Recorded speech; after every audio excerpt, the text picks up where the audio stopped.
everyone, welcome back to my channel.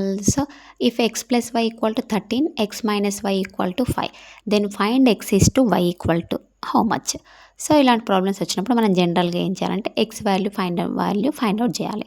So x value y value find out చేయాలంటే first మనం x plus y equal to 13 అనుకున్నాం, x minus y equal to 5 అన్నాం. So ఇక్కడ మనం x value find out చేయాలంటే first ఏం చేయాలంటే x plus y equal to 13 కదా. సో ఇక్కడ ఎక్స్ వాల్యూ ఫైండ్ అవుట్ చేయాలి కాబట్టి x plus y equal to 13 plus 5. So 13 plus 5 రెండు ప్లస్ చేయాలి. So 13 plus 5 is 18.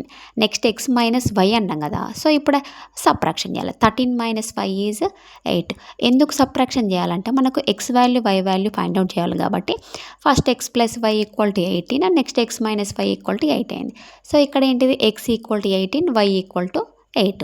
So we have to find that x is to y. So what is the x value? 18. So next what is the y value? 8. So this is 2 9s are 18, 2 4s are 8. So what is the x is to y value? 9 is to 4.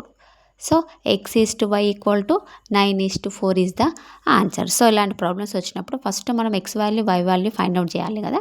So ఇలా చేయాలి. So first addition చేయాలి, next subtraction చేయాలి. ఓకేనా. నా video మీకు నచ్చినట్టయితే like చేయండి, share చేయండి, సబ్స్క్రైబ్ చేయండి. Thank you.